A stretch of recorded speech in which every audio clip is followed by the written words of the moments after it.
4 резервуарлардан келген суу насоской келе берет. Министрлер кабинетинин төрагасы Акылбек Жапаров Ош шаарына жакын жайгашкан Озгур айылындагы насостук станцияда болду. Текшерүүнүн жүрүшүндө жамгыр көп жааган маалда Ак Бура дарыясындагы суунун ылайлануусунан улам ичүүчү суу берүү токтотулуп жаткандыгы айтылды.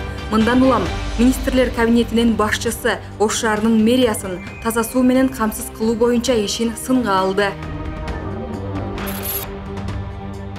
17 январдан тарта Жалал Абад, Талас, Чүй облустарындагы бир катар мектептер онлайн окутууга өтүп, айрым бала бакчалар жабылгандыгы маалымдады.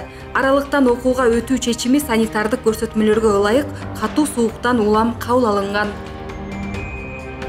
Тилекке каршы акыркы жылдары мектепте иштеген агайлардын саны азайып баратат. Билим берүү жана илим министри Уланбек Мамбетакунов мектептерде эркек мугалимдердин азайып баратканына тынчсызданып, кайрылуу жасады. Мындан улам мектеп агайларга муктаж аттуу акция жарыялаганын билдирди. Кыргызстанга жеңил автоунаанын импорты кескин өстү.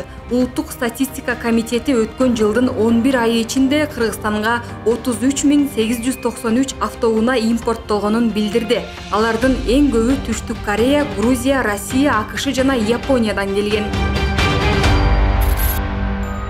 Бишкек шаарынын Ахунбаев, Шота, Руставели көчөлөрүнүн кесилишинде Свердлов райондук күзөт кызматынын милиционери Баңгизат менен кармалды. Билдирүүгө ылайык анын кызматтык бушлатынын сол чөнтөгүнөн целлофанга оролгон өзгөчө жыты менен кочкул күрөң түстөгү 8 килограмм 26 грамм белгисиз зат табылган. Милициянын кенже сержанты наркология борборунда текшерилген маалда анын Баңгизат колдонгону тастыкталып, кылмыш иши козголду.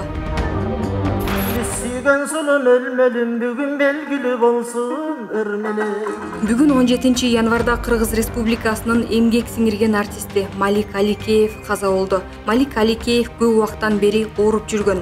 Мындан 3 жыл мурун ирети менен бутунун сөөгүнө операция жасалган. Ал мөлмөлүм, арзыкан, таласым ырларын ырдап чыгып таанылган. Артында бир уулу калды. 17 январга караган түнү ырчы Бегимай Бекбоева көз жумганын ырчы Дайыр Исмадияров билдирди. Анын айтымында ырчынын сөөгүн бүгүн Кочкорго алып кетишти. Бегимай Бекбоева 1990 жылы Нарында туулган. Атасы обончу аткаруучу Токторбек Бекбоев, апасы Кудул жана актриса Жаңыл Кудайбергенова. Бегимай Бекбоева эң биринчи жолу сахнага Эх байке ыры менен чыккан. 2019 жылы ал башынан шишик алдырып, операция жасатканын айткан. 2020 жылы ырчы айым уулду болуп, аны өзү тарбиялап келчү.